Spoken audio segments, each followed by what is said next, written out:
Welcome to the Core Outdoors podcast. My name is Christian Rawls. This episode is a conversation with Tina Thompson, the co-founder of Seniq.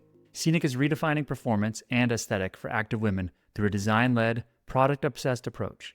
In this episode, we dive into how Tina and her co-founder launched with a fully formed vision, how they're building organic brand momentum without a traditional marketing budget, and what it really takes, emotionally and logistically, to build a brand from scratch.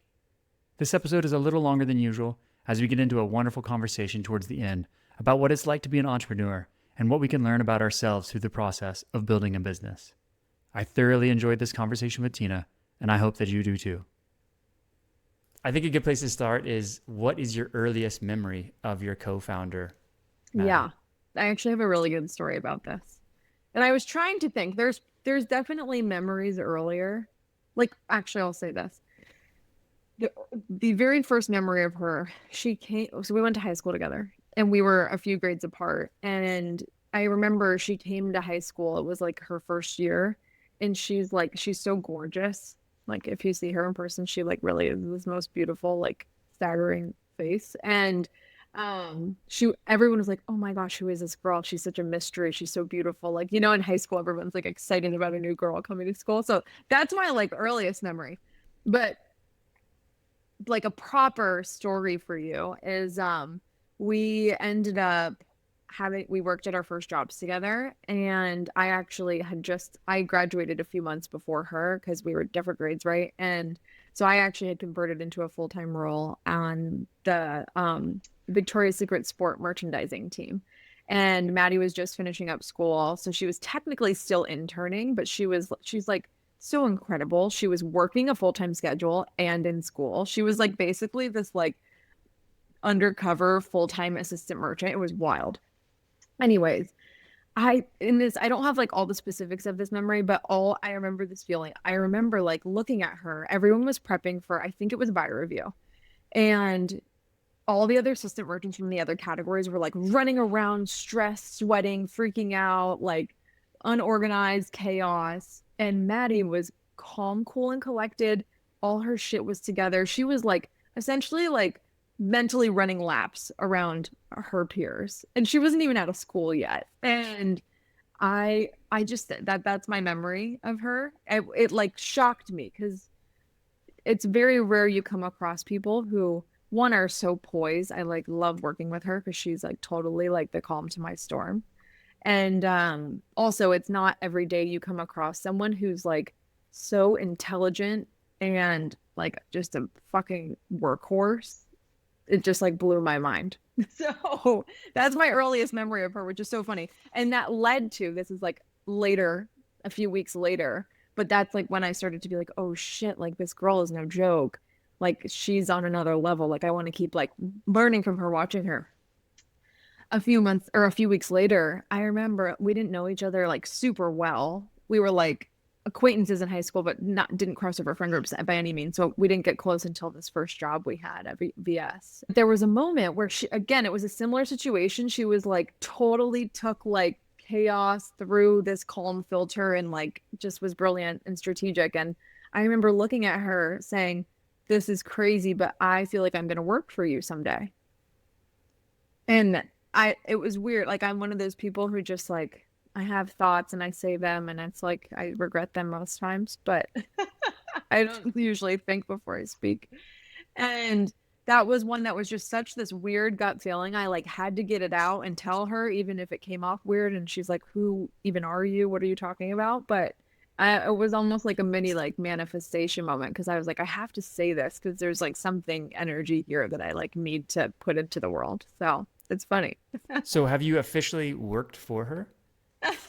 That's how I like to think of it. I'm I love to think about it like that, which is funny, partnership dynamics we'll get into, but no, officially, no, we're partners, and we always have been, which has been really cool about our experience. And we've worked in multiple companies together. So no, we've always been peers so far, but mentally I do like to think about, I work for all of the employees in a company that I'm working on at.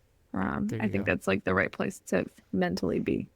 Help me set the timeline between that working together, Victoria's Secret post university, to starting Seniq together. How many years was that in between? Yeah. So I always round it to 10, which I don't think is like actually accurate, but I think it's 8. So I graduated 2016, started a role right out of school, and then yeah, we launched Seniq 2024 this time last year, and started working on it a year prior to that. So really, I mean, 7 years Okay. at the beginning of the development cycle, and then like 8 years since full curtains up launch from like school to launch of the brand. So one of you followed the other to backcountry. Yeah. So you, Yeah. you moved west.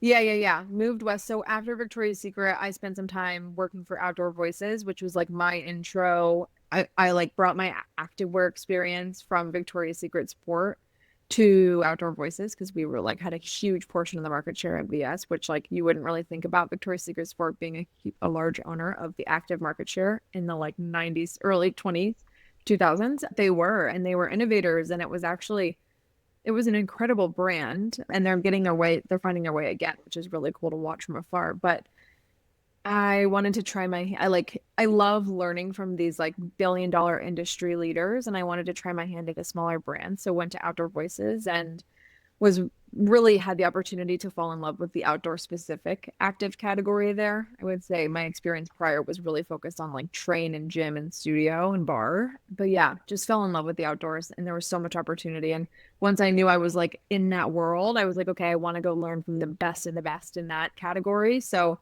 jumped to backcountry after Outdoor Voices, and I got there and it was cool. It was a cool time. They had just hired a whole new staff, and they'd come from many different backgrounds, not just outdoor backgrounds, but some fashion backgrounds, some technical backgrounds. And um, yeah, I got in moved to Utah. It was my first time leaving Ohio, and actually not leaving, but living somewhere other than Ohio, and got to experience the mountains firsthand. And Maddie at the time was working in the jewelry industry. She had kind of made her way there after Victoria's Secret, and she really wanted to get back into apparel, active wear, and there was a role open on the women's buying team at Backcountry, and I was like, "You are made for this. Like, we're figuring out how the hell to get you in here." And of course, she like totally blew them away first interview and got the job. So it was not much effort. But yeah, begged her to come to Utah.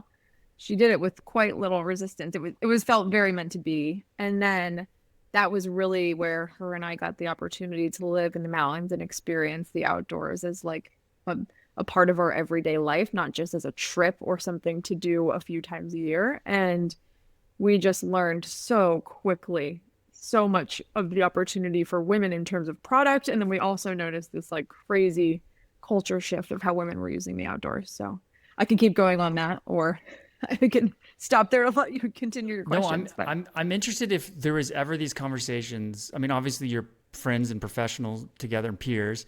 Were there yeah. ever was there ever a conversation that led that was just like hints or forecasts of like, oh, we should do a brand together. That'd be cool. Did you kick it around, or is like, did one of you think I should do this? Have you thought about doing this, or Yeah. did it come out like I want to do it? Here it is. It's scenic. Let's go.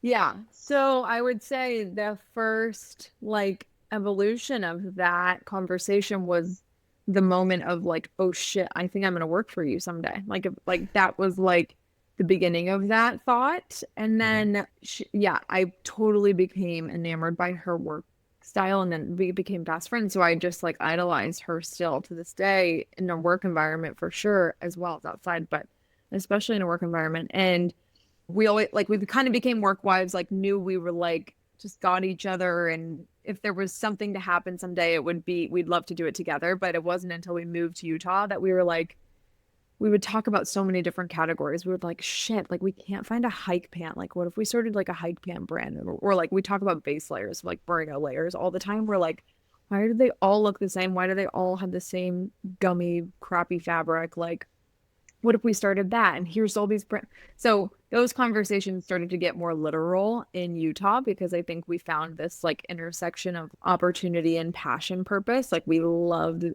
the culture, we loved the activity, and we saw the opportunity. So it just was natural in that way. And then it wasn't really until I quit my job, I decided to take like step back from backcountry. I was super burnt out and I had just gone through my first ever ACL repair surgery and my mental health was like totally shot. I had to basically sit out from snowboarding for one of the snowiest winters in Utah's history. And I was forced to just like sit with myself and my thoughts. And it's the first time in my life I've ever stopped for like 3 months and not been able to literally walk, like physically stopped. And I just completely reassessed my entire life, as you do when you sit. And if you haven't tried it, I recommend it. It was like out of that experience and having a broken mental health, rehabbing it through the outdoors, and then finding strength again and like kind of reestablishing my goals and vision for life. Maddie and I were at lunch one day. There's a beautiful deli in Salt Lake called Feldman's. I don't know if you've ever been. I haven't been to Feldman's. Oh my God, it's so good. You have to go. But anyways, we were at lunch and I was just starting to crawl out of my deep, dark mental hole. And I was like, just threw it out to her. I was like, what if we do this? What if we start a business, give it a try? Like life's about to get serious in the next decade. Like now tried to sell her on it and she didn't need any selling at all. She was like totally in.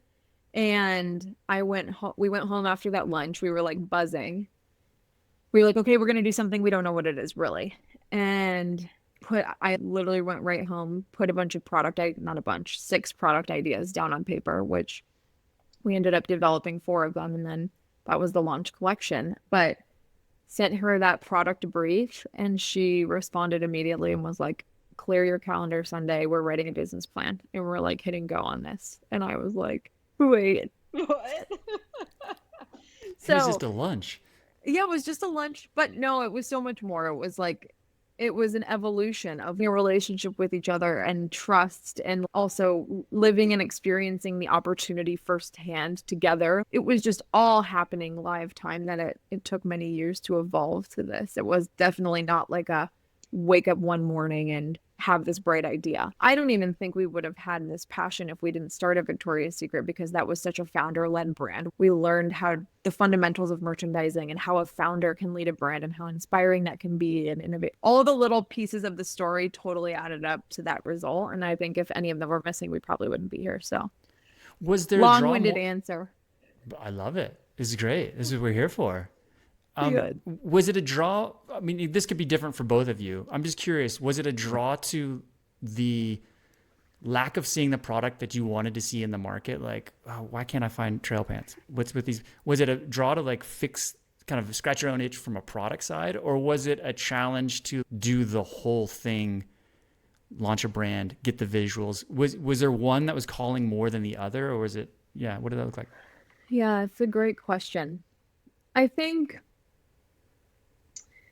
I will speak for myself, and I think she's similar too. When we do something, we're like jumping in cannonball into the pool of it. And I don't think there would never be a world where I would probably just develop one singular item. I think because of our training at Victoria's Secret, we were literally trained to think about an entire consumer's life cycle and their experience with product and their needs and how they shop and how they outfit and merchandise.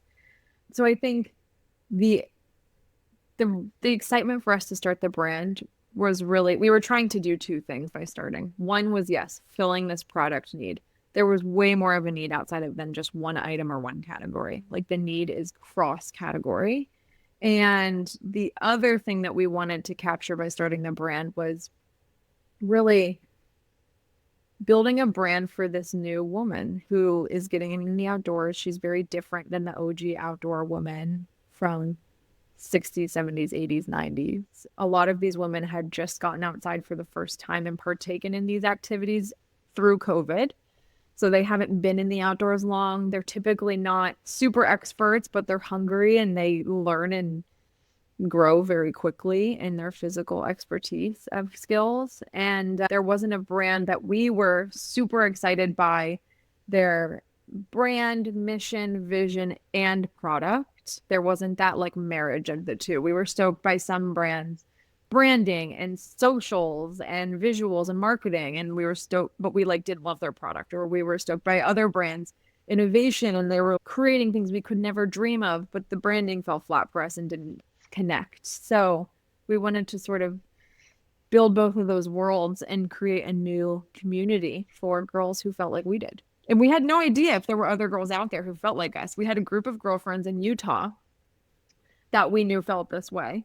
But outside of that, we didn't do a terrible amount of focus grouping, like customer demographic target fit research. Like we kind of just built for what we craved. And thank God there's someone out there who feels the same way. Yeah. See previous comment about Cannonball, I guess. Yeah, No market validation. We're just jumping in. No, yeah, life's too short sometimes, I think. I don't know. And that's based on my personal experiences in life. I'm sure. Yeah, I'm sure you also pulled up some really good stuff from Backcountry too. Like your experience at Backcountry, both your experiences at Backcountry to let you know, like this is what the market is doing currently, and this is you're seeing things. So that's also helpful. There's a little bit of market validation in that. But I guess not for your specific branding, your specific product offering. You recently you wrote a blog. You have a blog post that I think is interesting, and I'd like to try to pull it in. And the idea behind your blog post is, I think it's called "Conventional Advice Worth Ignoring." Yeah. And I think that's interesting, the idea behind it. I'm going to try to put words in your mouth here for a second, but the idea behind it is that you get a lot of well-intentioned bad advice when you're early days of a founder. And, strangely enough, even decades into it, people still feel obligated to give you well-intentioned advice. So the 4 things you talk about in this, and I kind of want to pull through each one of those throughout this conversation if we can. Yeah. And so I'll just go through the 4 pieces of advice that you've decided to ignore some of it for now. One of them was niche down in your products, find investors to scale fast, work smarter, not harder, and don't mix personal and professional. So I thought we would start with the last one, don't mix personal and professional. Yeah. So you've mentioned it, you've gone into business, co-founders with a close friend and peer.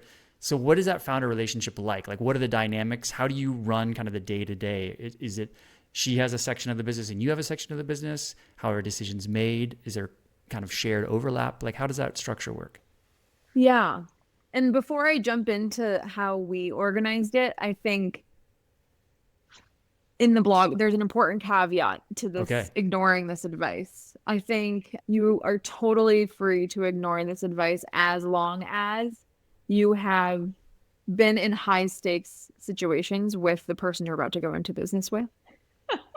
Maddie and I have worked together in many different companies through various leadership styles. We've been in the trenches together. And so we have already proven to each other that we know how to get through hard shit and come out as friends still. So we had our trial run on other people's time, thankfully. Sure.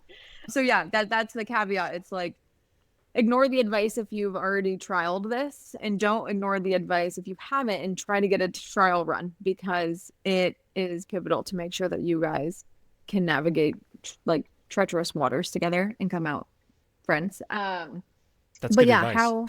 Yeah. And like, okay, I like to think, I'm like, what does that actually mean? Like, to me, that means if you're thinking about going into business with someone and you never worked with them in a professional capacity, pick up a part-time job together, or like run a marathon together, or like just do something really fucking hard together that it's going to bring out some of your not best traits and qualities, so that you guys can manage how to balance each other in those moments. Because that's like what this is. That's a pivotal skill to having a co-founder.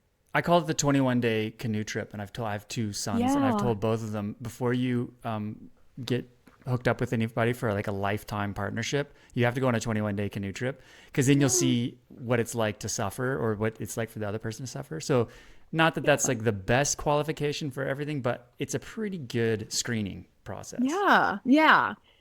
I think it's really important to at least screen it. You can't simulate the experience perfectly in a trial run, but trying to like get some of your demons out makes it sound so dark, but like, I don't know, just trying to put yourself in high stakes situations together, and high emotional situations will It's a good test. I Yeah, totally agree. I love that. we've got to create the ups and the downs Yeah, just to see how we respond or each other responds to the ups and the downs. I agree. So yeah, the way we organized our business, which is funny, it's not like we're very strategic, but I'm actually surprised we didn't like lay down these laws of strategy from day one. We kind of just like fell into them because at the beginning we were both working on everything. And then as the workload has grown into a mountain, we no longer can do that, or else we'd be working all day, every day, like 7 days a week. Yeah, we fell into these separate roles, which complement each other so well. And we really get to work on our strengths, which is so fun. And I think why Seniq has had so much success from the beginning. So I'm focusing on everything creative, marketing, product. And then Maddie's focusing on everything finance, operations, really the important foundation setting of the business that keeps us running and moving. So it's a really wonderful balance. And thankfully, again, yeah, it's like we get to play to our strengths in those seats and roles. Is it still just the two of you? So it is not just the two of us. We actually have had a third team member. She's incredible. Her name's Georgia.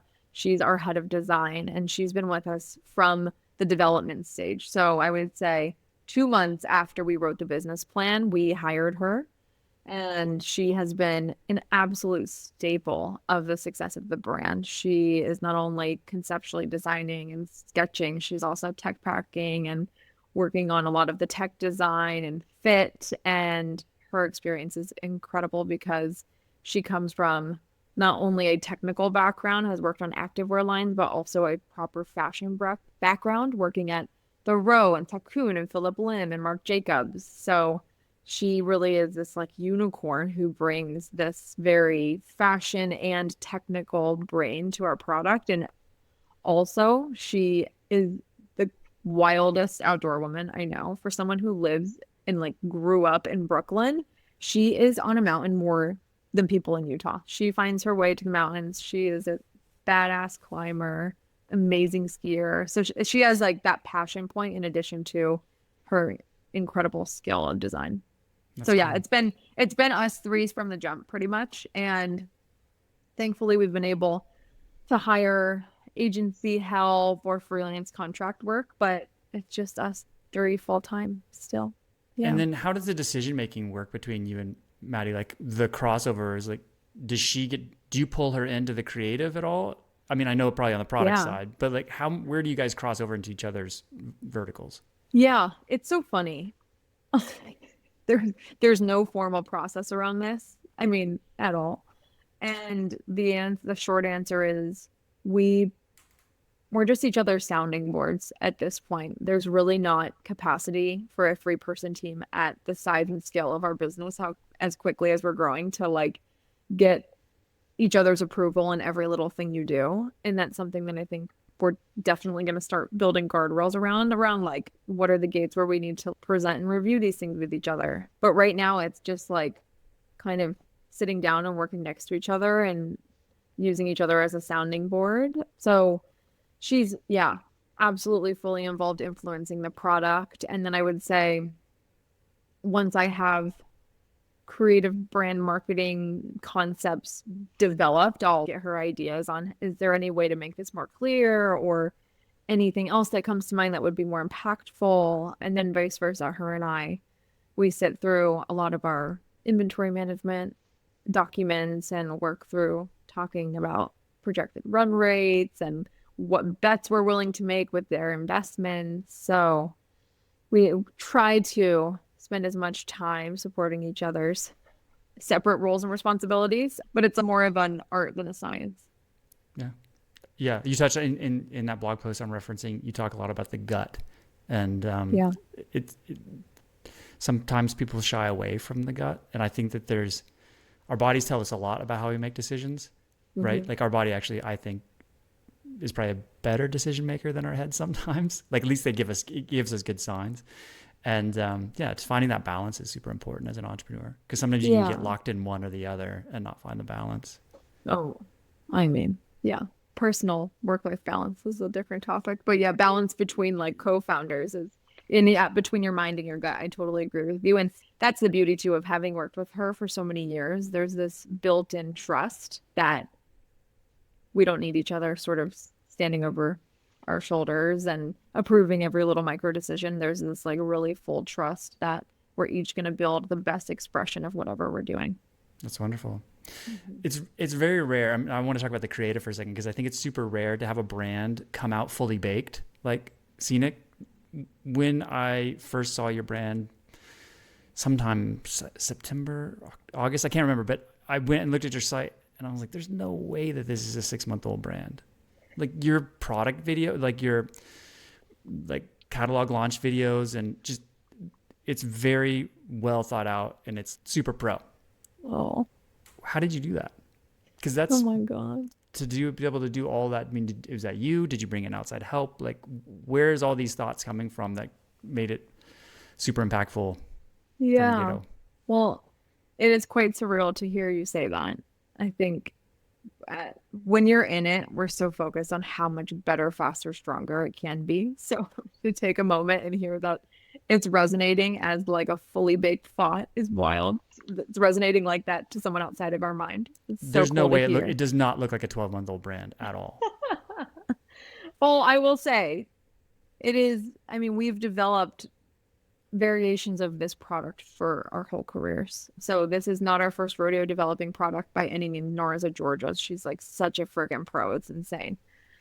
So we had a head start on the product front, and I think to like loosely answer your question, our entire fucking goal when starting the brand was we are making the best product we possibly can, and we will figure out the rest. But all time, energy, resources get exhausted on product, and then whatever's left we'll attribute to marketing, which also is probably advice most people wouldn't give you, but I stand behind that wholeheartedly, and that's how we operate our business day in and day out. And so I think, yeah, and we got that feedback a lot. Yeah, people were really interested that we launched a whole collection, like a head to toe assortment, not just one item or a category like bottoms or tops.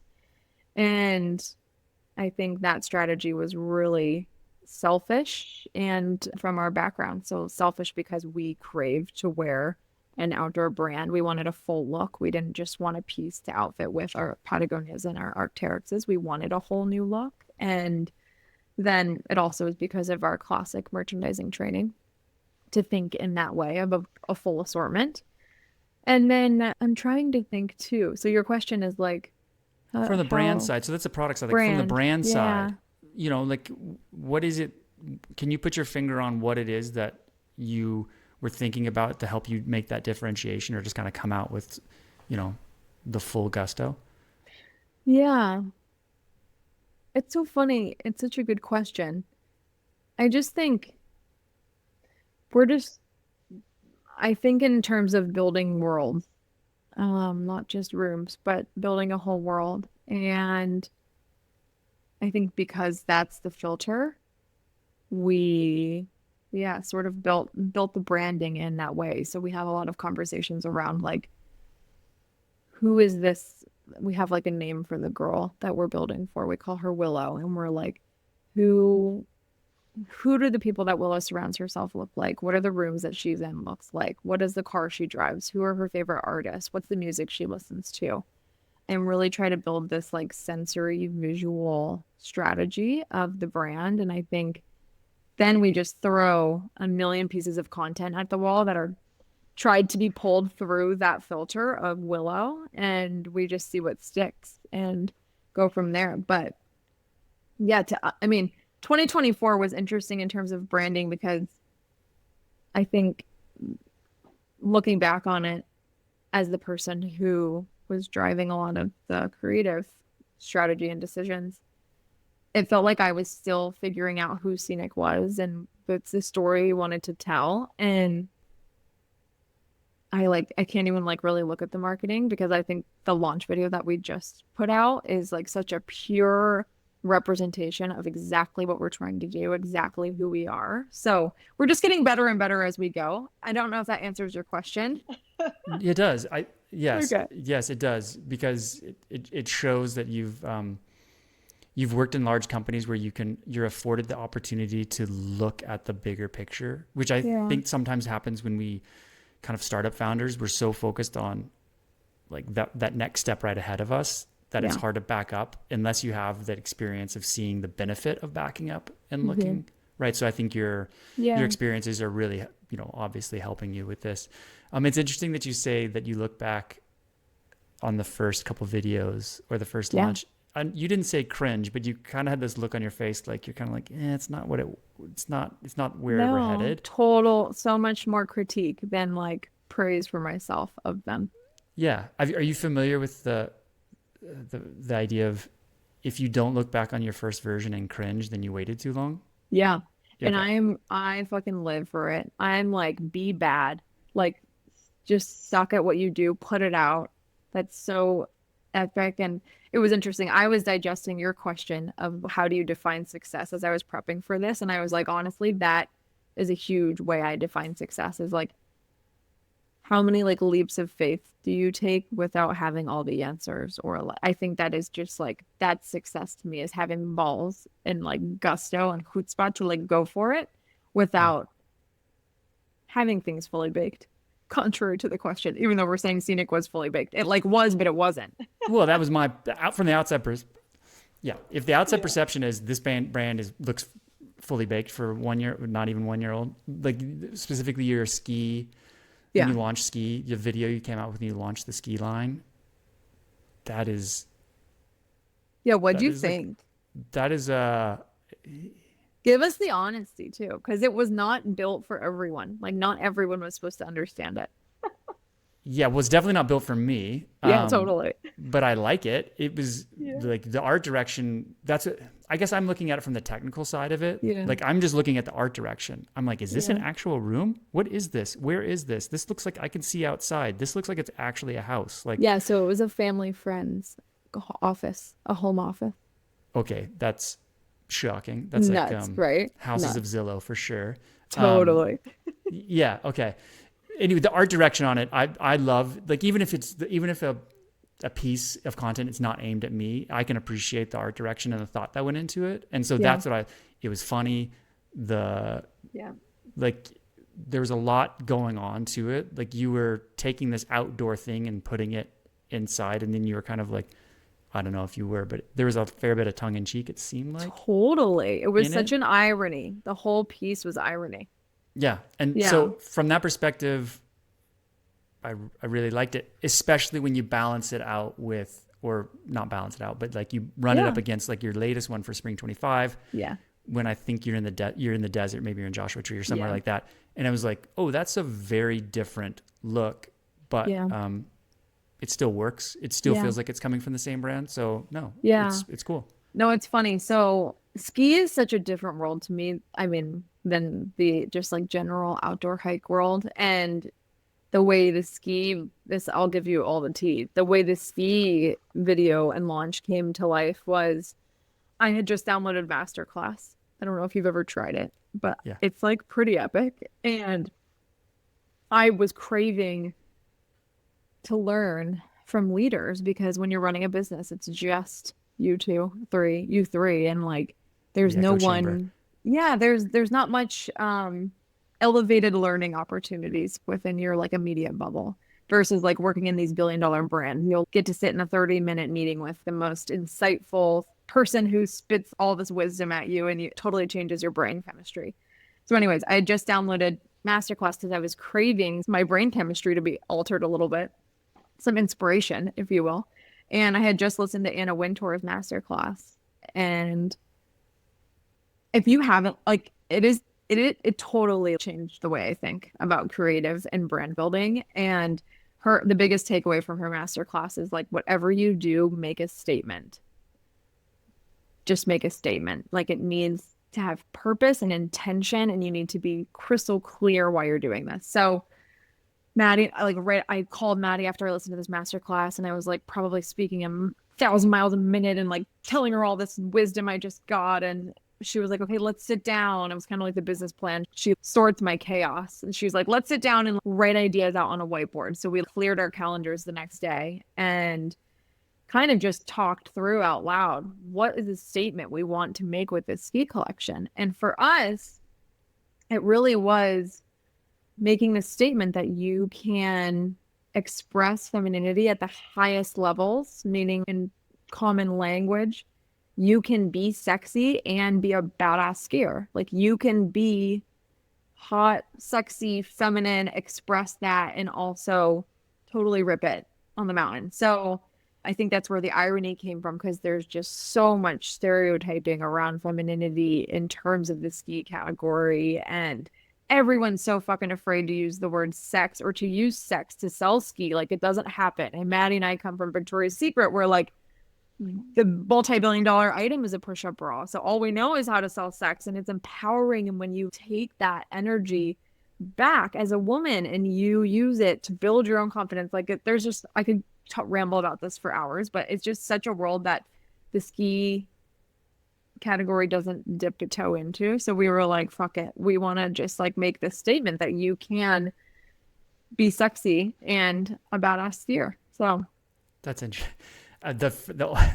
That's good. I appreciate that. The thought that came to my mind, I'm going to age myself because I'm old enough to have experienced when there was actually a ski show, and it used to be in Las Vegas. Oh. And the ski industry 100% used sex to sell skis. It just wasn't selling ski equipment to women. Yeah, it was a different day. It was a different era. Yeah. I actually, sure. I get I know, I've heard stories. Yeah, I don't know if you remember, like, yeah, ski posters from back in the day. It was like, okay, we're definitely using sex. It's just not the way you're talking about it. Yeah. And yeah, selling female sex to a man is like a totally different energy than like selling to a woman, right? Like, and like also created by a woman. So yeah, there's a lot of important inputs. Yeah, but it's fun. It's funny because you don't see any of that anymore in the ski industry, thankfully. But I can understand it from the female consumer perspective. It probably feels a little bit dry and hollow. But thankfully, the scene. I will definitely link to your video because it captures it. You captured in the video the thoughts you just said, like you nailed it. So oh my God. Well, I'm glad, because honestly, we put it out and it was not well received by everyone. There were girls who were like losing their mind, loved it. We're like, yes, give us more. And there were people, like, we were working with a PR agency at the time, and they were like, what did you guys just do? And we were like, okay, you don't understand us. We got to go our separate ways here. But yeah, it's really fun. It was a fun piece. And I think those are the important things to do to disrupt an age-old industry that doesn't evolve quickly and hasn't had many new players. I think that's also why we were really inspired to make a piece like that, not a traditional boring ski video of someone like sending it off a cliff, because one, we didn't have the time resources to do it. We couldn't fly to Europe. We had just gotten our samples in October. It was 80 degrees across the country. There was no snow to film on for us. So we were being scrappy with our resources, as well as still trying to make a statement that would land with the girl we were trying to speak to and are building for. And thank God it worked, because it was bold. It was not shy. Yeah, you made a statement. Good job. Thank you. I want to talk about, you've touched on it a little bit, and going back, kind of drawing back on your blog post, the idea of niching down and people saying, oh, no, don't. What are you doing outdoor and ski in this year one, like easy. Mm-hmm. So the idea of niching down. So I'm curious of how you approach product line expansion. You've talked about a little bit about your merchandising experience, but like, so there's how are you approaching product line expansion as a small brand? Because there's ramifications from SKU management and inventory management. Mm-hmm. And then also, like, what are you doing on that same note of, like, how do you deal with MOQs and finding factories and all this thing? Because you're early days, that's almost the hardest part of product development. Oh my God, beyond. So hard. Okay, yeah. How we are approaching product line expansion is by focusing on a few key sports and end uses. So we're really focusing on the mountain. And in spring, summer, the expression of mountain activity for our Seniq girl is mainly hiking, camping, climbing. We learned quickly last year, girls were climbing in our trail mix pant, and there's actually trims on that trail mix pant that hang off the garment that make it quite dangerous to climb in. So they were not built for that end use. But because we learned that this is a key part of her outdoor repertoire, we started to build for it this year. And she loved it so far. They're some of our best-selling items that we just launched. But so yeah, we're thinking about the mountain, about what activities she partakes in. So hike, climb are really the key focuses for spring, summer. I think we'll get into, I'm really excited about trail run. I think that's a category that product is typically quite versatile, and there's just so much happening in the run space that's so exciting right now. And yeah, those are the activities and end uses I think we're going to stick with for the warmer months of the year. We won't get into biking. I think that's a whole nother world that I really believe you have to be an expert in, not only a personal expert, but also a development expert to build the best innovative product for that end use. So would love to collaborate with any bike brands, but won't ever be developing Seniq specific bike product. And then for winter, thinking about the Seniq girl on the mountain, she really focuses on ski, snowboard, and a little bit of Nordic activity. And then snowshoeing too, I feel like is just blowing up. So those are the activities we're going to be focusing on. And then, yeah, again, we're classically trained merchants, so quite laser focused on making sure we're developing an assortment that's cohesive head to toe and can allow a consumer to purchase into the Seniq full look. But we're not overdeveloping. We're launching 6 style collections a few times a year, and we really don't build product that doesn't have an innovation or a purpose point. We're not putting more product out in the world just because it's an outfit completer. Every piece really has to have an intention. Why is this Seniq piece? Why does it need to exist? How is it solving a problem that no other product on the market solves? Whether that's a technical functional problem or it's an aesthetic problem. So that's how we're approaching the assortment. And then in terms of sourcing, manufacturing MOQs, it is hands down one of the hardest parts of starting a business is trying to convince the experts of this industry who, because there's very few of them who have the right machines, capabilities, the history creating these garments to make mins for you. So in 2024, we absolutely negotiated the lowest mins we humanly could. It was still a terrifying amount of inventory to sign up for. And thank God we sold through it and were able to figure out how to get some marketing moving to get the product offloaded and into women's hands. But yeah, it's really difficult. And I would say a key reason why we prioritized hiring a head of design as our first hire was because she came with this incredible little black book of relationships with vendors and manufacturers, as well as Maddie and I's own relationships. So, I mean, I have the biggest kudos in the world to anyone who starts an apparel brand without any experience, because I could never have done it. It takes so much balls and so much grit. And thankfully, we had a lot of prior knowledge and resources and existing relationships that helped us work with the best manufacturers in the industry. And again, because nailing product from the jump was our only fucking goal, that basically means like your manufacturer is your most important partner, more important than any investor, any brand partner, any retailer. Like, the manufacturer is our gold star. So, or our North Star, I should say. And did you find the factory, like, this is the factory we need to work with, and then start to negotiate on minimums? Or did you have to balance, okay, what factory is good enough, but also in the minimum realm we can deal with?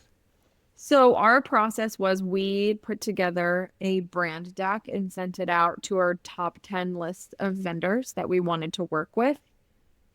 70% of them didn't even answer. We got 3 responses and had them develop samples for us. And while samples were in development and we were reviewing construction, we were also negotiating costing and mins. And ultimately, we landed on working with the partner that we could see ourselves scaling with the most and had the best technical sound capabilities of construction. That's awesome. That was the strategy. I was going to say, I'm glad you said it that way, because that's something that we're sampling with simultaneous factories is so key. Because typically we think, oh, I'm going to work with this one. Oh, that one didn't work. And then, you're 18 months down the road and you're like, I still don't have any products. So Yeah. that's a sign of experience. Good job. That's a very helpful tip for those of us out there listening who are about to start their apparel brand. Yes. Well, or I mean, it's also not even learning that just from our experience. It's just like we are setting this brand up for success and to win, and putting all eggs in one basket rarely pans out. We're not that lucky. So I think we always keep like the probability and odds in mind. Like I like to think a lot of business as like this is all just like one big game of blackjack, and like what are the odds and how do you offset your risk? And it's fun to think about it in that way. It takes the emotion out for someone who's highly emotional.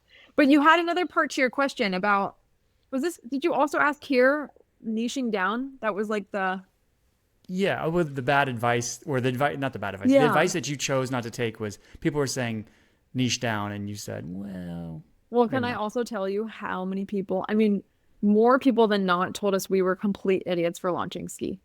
Like dumbest thing we could do. Hands down, dumbest thing we could do. That's all we heard. So it was pretty wild. It totally fueled this fire in us of like, and I think that's where the energy of the launch came from too, from that video. We were like wanted to stick it to the man a little bit. And yeah, I mean, the collection sold out in 8 weeks. We have an Oh, over 200-person wait list on just one of the kit colorways. Like, it's insane. The retailers who picked it up, we're going to be in resorts across the country. A lot of wholesale expansion coming for fall 25. So it really was a risk that was highly advised against by some of the best in the industry. And so that was the moment to really follow the gut. We were like, as the exact woman we're building for, we still can't find the product. So we're just gonna test it and see what happens. And it was a huge investment. It was terrifying, but it only fueled our fire harder to sell the product. out of curiosity, was that advice coming from men or women? It's a good question. I would say the short answer is men, but most of the voices in the rooms we were in were also men. So it's not like we gave women the opportunity to answer. I Yeah. could see that. I could see, like, look from a male perspective, looking at them like, I don't know. I don't think that makes sense. But it's like, that just goes to show like how out to lunch we are. Yeah, no, and on paper, no, and it has nothing to do with gender either. On paper, it's a ridiculous strategy. Like global warming, the ski market is continuing to shrink and niche down, like as a category in general. The season is getting shorter and shorter. The product is such an expensive investment. I mean, the influencer marketing strategy is completely different. There are no ski influencers. It's a total athlete landscape where you have to buy into sponsorships and programs, and it's like a totally different ball game. And we learned a lot of the stuff the hard way, but it's not scary to us, and we're excited to tackle those, I guess, road bumps and roadblocks and learn how to overcome them and really build for this consumer, because thankfully we proved that the demand is there for this new outdoor consumer wanting ski gear. Yeah. So you've talked about, mentioned this consumer, this Willow, as you call her. How Yeah. did you find your early customers? So when you launch, you go to launch, like, how did you find them Yeah. to start? And then what has worked the best for you over the last year to kind of build that audience? I think self-admittedly, again, one of the things we could have done better at is consumer market fit testing before launch, but that's just not our style. So we really started finding the consumers day one of launch, and quickest, fastest, most seamless place to find them so far has been Instagram. Girls absolutely use Instagram as a resource for brand, product, education, and discovery, and also just a source for inspiration. So that's been one of the quickest ways. We're also really excited to expand our retail partnerships and help of connecting us to our customer and finding that Seniq girl. And then the other has really been through just not only the community we're building online, but also taking that community offline and fostering this word of mouth. I think what we've been really lucky in, what I think has made Seniq successful off the rip, is we've gained the attention of the industry, the professionals in the industry, not just the consumers. And that's something that was really important to Maddie and I, because we want the buy-in from our peers, from the founders of the other brands that we adore. And yeah, I think the word of mouth has been spreading quite quickly, and we have learned that we're definitely on people's brand watch lists, which is really crazy and surreal. So Yeah, congratulations. yeah, Going back to thanks. Instagram for 1 second, is it like, what are you doing is it organic? How much of it is paid? How Yeah. much of influencers? Like, how are you managing kind of that? Like, what's your strategy there for finding the right people to work with? Most of the growth has been through organic social, just truly creating as much content as we can that we feel is valuable and entertaining, and putting it out into the world, reading the analytics and learning from that. And then we have started to dip our toe into the paid ads world. So we've been on Meta a bit. We're just starting with Google. So we're like really just starting that journey, haven't gone into it much. And then in terms of influencers, we've had a small strategy. So we're really just focused on gifting girls that we're inspired by. And I should back up a bit. We have to date only worked on one paid influencer deal. So all of the influencer shout outs and promotions so far have been favors and gifted, which is incredible. And we're really just trying to find girls that feel like an organic, natural fit and are really speak the Seniq girls' tone and voice, and can hopefully throw us a story shout out or a post. Can I So ask it's you, been that's fluid. something that comes up quite a bit in the conversations I have with people, like just a little bit of behind the nuts and bolts of how that works. So you find an account that you're like, okay, she's speaking to the audience. This is somebody we would love to see wearing Seniq. What does the process look like to contact them, gift them product, and then put in the ask? What does that look like? Yeah. Yeah. It looks like me like DMing the account, trying to build a bit of a personal relationship, whether it's through DMs or moving the conversation over to email, sharing the brand message and the mission behind Scenic, and then offering to gift them some items and asking if they would be interested in creating some sort of content in return. So it's that simple.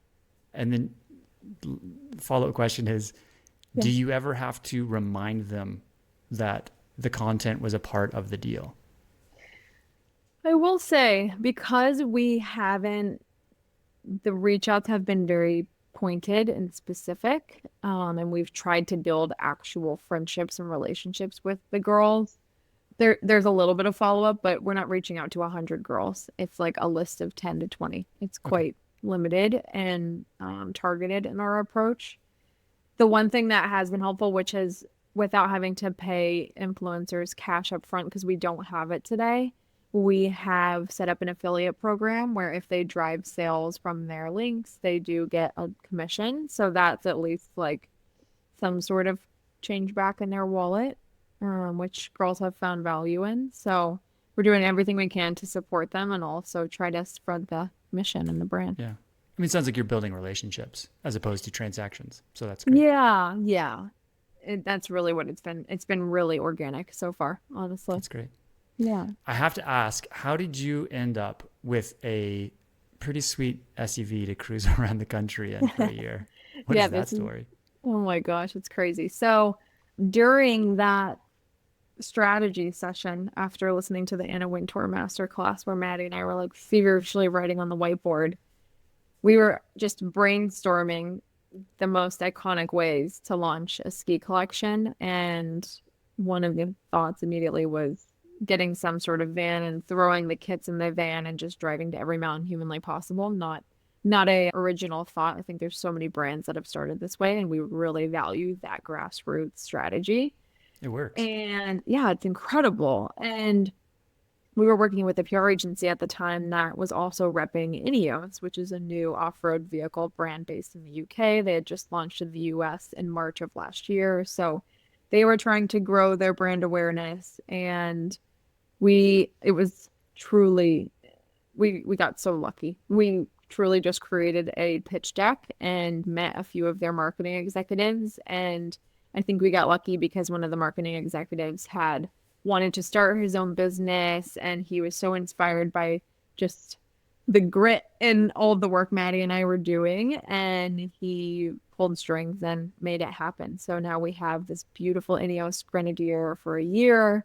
We'll be driving it. We actually just drove it from Colorado to the East Coast so that we can bring it up to Manhattan for an event in the city, as well as the Switchback trade show in June, which we'll be at, which will be really cool in Nashville. And then we'll bring it back to the West Coast for ski season. So Very cool. yeah.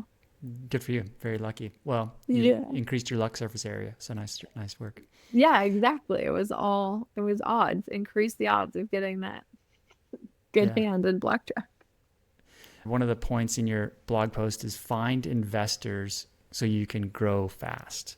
And I like we've talked about, hitting MLQs and launching a brand and doing all these things. You've been, you're in scrappy startup mode for sure, and you're bootstrapping. And I'm just curious though, so you've chosen not to take on the typical kind of standard VC, but how are you capitalizing the business as much as you're willing to talk about? Yeah. And what does that look like? Yeah, we have a few key strategic angel investors who not only are helping to support the business financially, but also from their experiences. I think any partner that we bring into this really precious world of Seniq hopefully has multiple types of value to add. So that's really how we've gotten to this point, is through angel investment. And something I like to talk about too is Maddie and I have not taken a salary yet over the last 2 years. So, and it's not uncommon, but I think founders shy away from talking about that. And I think it's such a stamp of honor. Like, we are truly not in this to make money. We're in this to build, again, a world in the community for the girls who don't feel serviced in the outdoors, and hopefully become 100-year brand that changes the landscape of the industry and becomes a household name. And it's very hard to do that with really intense sales pressure and goals and voices in the room who might not be motivated in the same way you are there's so many success stories of VC funding as well. So it's a generalized statement, but we were focused on trying to protect the vision and the mission of the brand as long as we could. Yeah, it's hard though in a apparel-based seasonal business like you find yourself in that doesn't typically fit with the VC model, right? Because it takes a long time and you can't just flip switches to grow by 800% in a quarter. So Totally. there are very physical challenges that come with the type of business that you're in that makes it near impossible. Yeah. Or you can do it and then you end up seeing brands like Allbirds, and this is what happens when you do that. You're never profitable and you blow it all up. So totally. Yeah. It's just not the game we were in to play. We're interested in a bit more of an intentional culture shifting commentary, like innovation game than a quick, fast growth. So it just leads me to ask, I have to ask it is, so are you living off savings? Do you have partners that are helping you out? Like, how does this work if you're not drawing salaries for 2 years? Oh, it's like super scrappy. Yeah. I convinced my sweet husband to move in with my mother. So we live with my sweet mom. And I mean, our basement, my mother's basement, was our inventory warehouse for the first year of the brand. We just moved to a proper fulfillment center a month ago. It's as scrappy as it gets. It's That's like, awesome. yeah, picking up odd jobs when your stockpile starts to run low. And yeah, it's scrappy, but thankfully, there's a lot of signs pointing to the scrappiness being worth it. Well, that leads to the fourth and final point that you made is the advice of working smarter, not harder. So what's your counter to that advice? Yeah, I fucking hate that advice for a new founder. I think it's such bullshit. I think it is so demotivating. Like, what a way to demotivate someone who is building something from scratch. Like, oh, drives me nuts. Um, my advice is like embrace the hard. It is it sucks so much in the moment, and it will be so entirely worth it so much sooner than you think is possible. Um, it is such a privilege to have the hardship that comes with starting a business.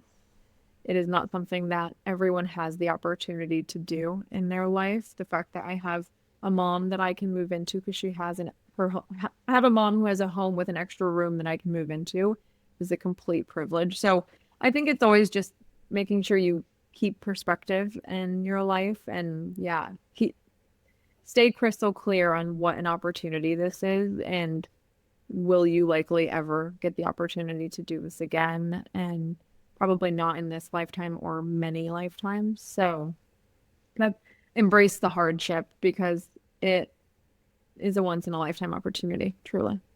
Yeah. Are you familiar with Todd Graves, the owner of, this is a weird one, but Raising Cane's, the fast food restaurant? No, but there's so many of them in Ohio. There's there's so many of them. Yeah. I listened to this podcast called the Founders Podcast, and this is a total tangent. I'm just going to say it, and I'll link to Yeah. it in the show notes. It's an excellent episode, and I had no idea about it. I've seen Raising Cane's, I've never been there, but his Oh my story, God, you have to get it. It's so good. that's what I've heard, and now I'm like, now I'm Oh, obsessed. I need to go. But his story is basically he wrote a business plan in business school, and he got the lowest grade in the class. And the business plan was for Raising Cane's, and he said, "Nope, this is my thing. I'm doing it." He went to Alaska and worked on a commercial fishing boat to make the money to then go and build the first restaurant. And he like did the plumbing, did the thing, and he worked every day. He was 24 when he started it. He worked every day and they're open late, right? So he worked every day, 7 days a week for years. hmm. And I think there are like 800 plus stores now, and he owns all of it. He's never taken on anything. Isn't that epic? And if you go watch him on YouTube or follow his Instagram or whatever it is, like the dude is stoked on his business and he is Oh, so happy. And the thing that he says is like, we're growing faster more 30 years later than they did at the beginning. So it kind of, when you said that, it just reminded me, it's like, yeah, you got to do the hard work. Cause if this is what you want to do, if this is like the business you're going to ride this wave for years, you won't even remember it. You oh won't even my remember the gosh. hard work in No. 10, 15, 20 years. And you'll miss it. That's like the fucked up part about it too. Usually people who find themselves in the founder entrepreneur seat are like have a screw loose, right? And I can say this because it takes money to one, but yeah, you'll so miss it because there's so much beauty in hardship and it like doing the hard work is the hack. It is the shortcut. It is the only way to get smarter, better, faster, stronger. So, and of course, like I think I followed up with that advice in my Substack by saying the first year, I think it's really important to really ignore that advice. Like, do everything. Like, learn what you suck at, learn what you rock at, learn what you hate to do. You have to dip your toe into every part of the business to figure that out. And then year two, I would say it's worth starting to optimize that a bit more and trying to get a little bit more efficient. But year Yeah, one, it's just so worth the it. days will come where you can work smarter. I mean, systems, processes, it will all come for sure. Yeah. Yeah. That's awesome. On that note, what have been the biggest challenges for you so far in the last, the year of development and the year of launch? Like I know there's been a bunch of challenges, the ups and downs, but can you think of a couple of the big challenges and what you did to kind of Yeah. take them on? A few off the bat, I would say one is just it really the amount of grit it takes to get knocked down multiple times a day and get back up at the end and show up for yourself the next day.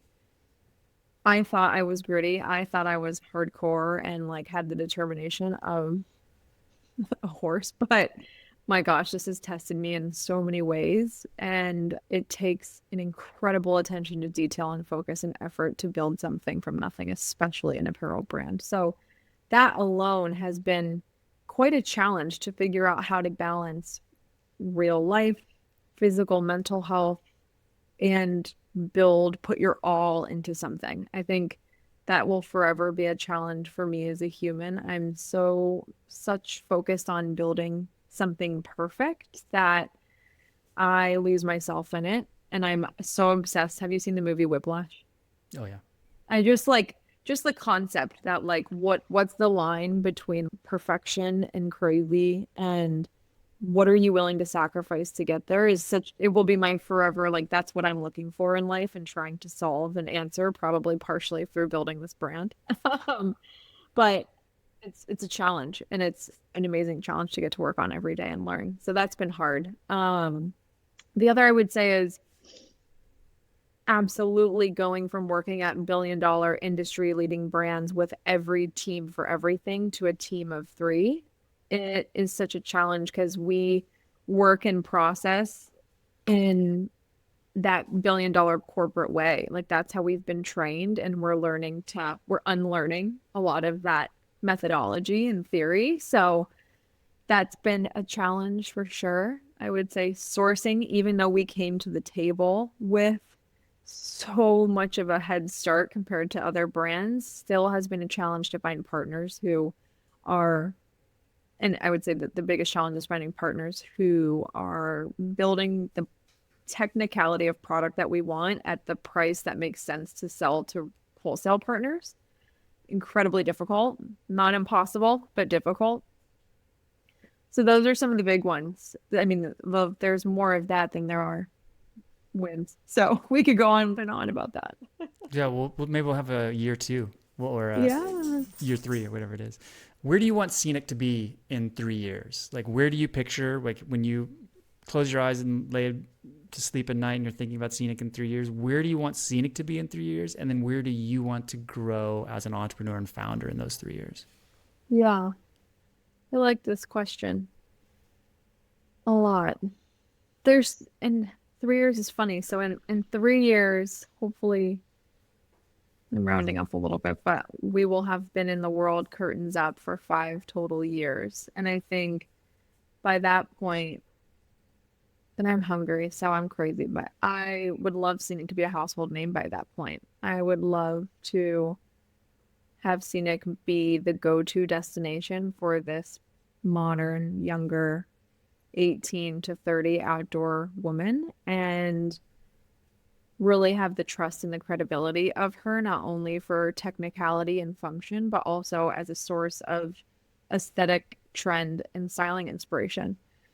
So I think that's like my overarching answer. I think we absolutely have sales goals and targets mapped out for that point that are much more boring to talk about. But yeah, I think hoping to have made such a statement in this next few years and hopefully built strong enough products to really gain the trust of consumers by then to be a household name. And you, And where are you then, going to be? yeah, me. I love this question too. I was thinking a lot about this, and I think I would even, this is something I need to really meditate on, but my short answer for you is I'm really excited to become, hopefully, thankfully, God willing, become the leader that I always wished I had and grow the team. I think as a leader, I'm really interested in inspiring people to be the best versions of themselves and put out the purest expression of their creativity into no matter what function you work on, whether it's a creative function or an analytical function. Hoping to be the cheerleader for people in our Seniq world, or even our community and customers, or even as a mentor for people who aren't related to the Seniq brand and are just needing advice and encouragement to start their own chapters or chase their own dreams. That's good. I just read this yesterday that leadership is confused with authority, but it actually means inspiration. Oh, So I that's like that. I like what you said about being an inspiring leader. Yeah, I think effective leadership is typically inspirational and not authoritarian. So that's really good. Yeah, I like that. I haven't heard that. I've always read like, or not always, the things I've read that have really resonated with me was like leadership is service, which is why I really do like to think I am here to serve my team, and like I work for my team. I think that is such a great mental power dynamic shift as a leader to have, because it is like you're such a, I mean, nothing gets done with one brain, right? or nothing Yeah. good gets done. So It's wonderful that you're thinking about this early. I mean, you're both thinking about building this, household brand. It's very cool I'm honored that be podcast number 2 that you've been on. We'll look back on this 10 years from now and be like, wow, it'd be awesome to see the seeds, yeah. flower, right? And I think No, that's really totally. cool that It's you're in this even early crazy stage. just after 1 year. We're like, what the hell has just happened? It's like, it's very hard to take a pause and kind of catch your breath on what has just gone on because time slips by. Yeah. And it'll just speed up. Just wait. Yeah. So final question that I always ask everybody, you've alluded to it a little bit. So how do you define success for yourself? God, this was such an epic question. Can I tell you what amazing questions you have? Oh, thanks. I'm blown away. And I love that you asked everyone this. I think this is like this is a new question I'm excited to meditate on for a long time, many years. But I do think a few ways I define success are either one, how many times you get knocked down and still get back up. There's nothing more successful than that to me. And then two, and I don't know if these are the same concepts maybe, but what we talked about earlier, it's like how many times do you take a risk and follow your gut? It's such an interesting way, like thought process or theory on how to live. And I think the most successful businesses that I really look up to did not have a playbook, have not existed before. I liked your other question about what other brands and life leaders inspire you. And I mean, it's probably my algorithm just like shoving Steve Jobs down my throat, but like I get all the reels about him, and that's like my full Instagram. But I've also read his Walter Isaacson book, and I'm just, so inspired by what he's built. And I think he just followed his gut with pure tenacity and at the cost of so many emotions and feelings of other people around him, which is like not the way you have to do it. But I think that is true success. So answering 2 questions with 1, but I love it. yeah. Okay. I'm just writing down because I'm going to send you some podcasts to listen to. Please do. I'm like, it's so funny. I have a hard time finding ones I actually enjoy listening to. Oh, okay. Well, I Yeah. think I mean, we all have our own distinct taste, and I find that typically whenever I suggest podcasts to people, they're like, "Yeah, great, that's good for you." So maybe it lands, maybe it doesn't. But the Steve Jobs thing, you said something earlier, and then we'll wrap it up. I'm going to land this plane, I promise. Oh, no, please keep it flying. You said something earlier about, you didn't say these words, but this is this is a picture I had in a minute. It's almost like this obsession, like with you use the word perfection, and the hard work and those things. And like Steve Jobs is a great example of that. And you also said, like, if you're going to be an entrepreneur, you're going to have a screw loose.